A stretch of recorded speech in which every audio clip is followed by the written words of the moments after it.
Good morning, everybody. It's Jennifer. How are you today?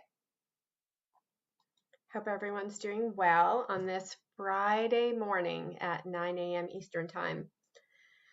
If you're on Central Time or Mountain Time or West Coast Time, yeah, it's even earlier. So if you're tuning in and yeah, if you're watching and tuning in, thank you for being up so early in the morning.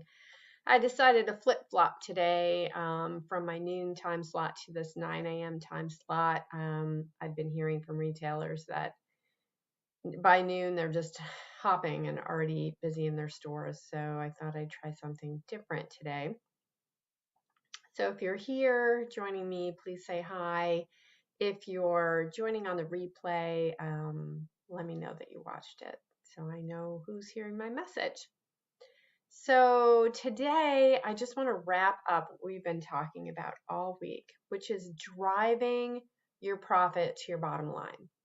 For many of you, this is your time to make money, your 6 weeks to turn a profit in your store. And I want to make sure that that's exactly what you're going to do. And you still have time to figure that out so that if that's not the path you're on, you can make adjustments before it's too late. So just to kind of summarize what we talked about in day one, we talked about the importance of setting those sales goals every day, every week, every month, so that you can drive the traffic to your store that you need to drive the sales to your store that you need to hit those sales goals. And it's much easier to do that in small bites. And when it's laid out, it really gives you a better sense of exactly what you have to do each day to hit those sales goals.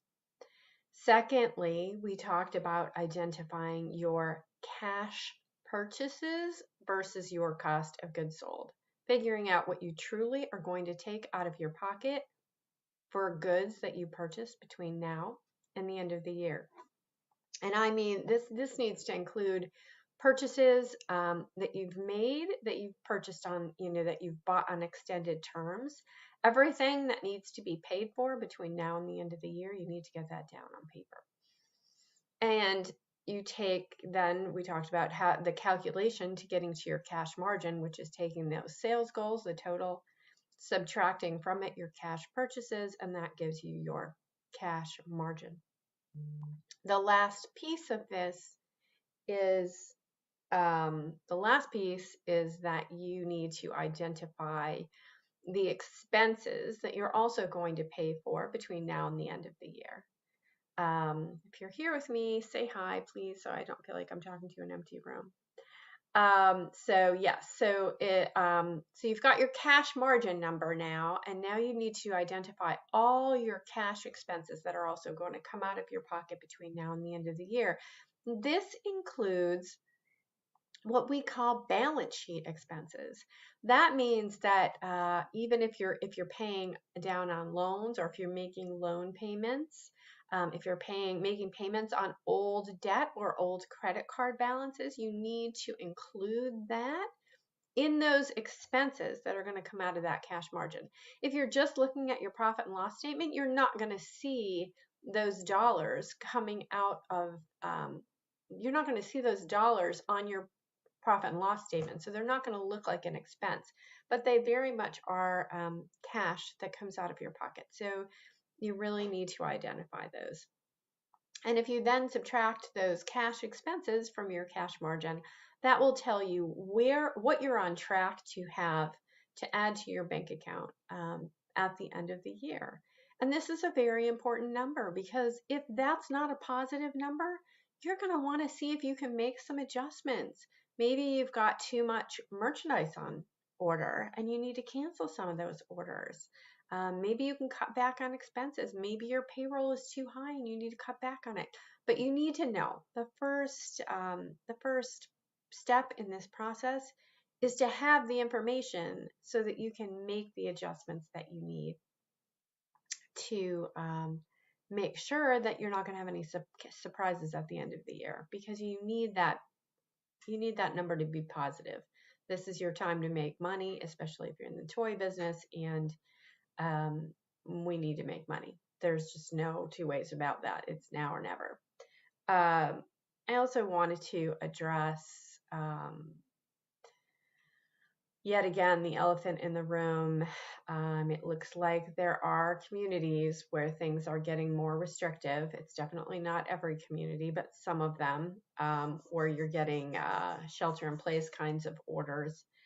I talked about this a little bit yesterday, and I can't say it enough. Guys, this is your time to make money. We're going right back to where we were in, March, April, May, where we have to learn to meet our customers where they're at.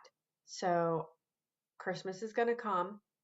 Santa is going to pass. I have a client who loves to tell me that Santa is going to pass. And we have to be prepared. People are going to buy gifts, shelter in place or no shelter in place. People are going to buy for the holidays. You have to make sure that they're going to buy from you. That means you've got to be prepared. You've got to let them know that you're prepared and let them know how they can shop from you in any way they are comfortable. Whether it's buy online and pick up in store, whether it's private shopping appointment, whether it's Facebook Live, get creative here. Please go back to all the things we learned in the pandemic times.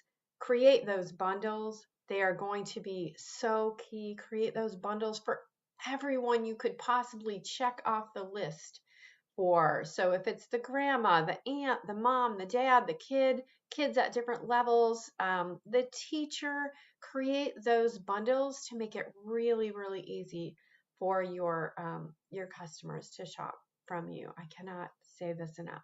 So, and take care of yourselves. So that's my story for today. If you're here with me, please say hi. If you are watching this on the replay, please let me know. Drive that profit to your bottom line. If the number's not positive, you need to make adjustments and make them now. If you need help and you don't get it, reach out and, let's talk it through. I'd be happy to have a quick chat. And I'm here to support you. I'll be back next week with more tips. Have a wonderful, wonderful end to your week and a wonderful weekend. Take care.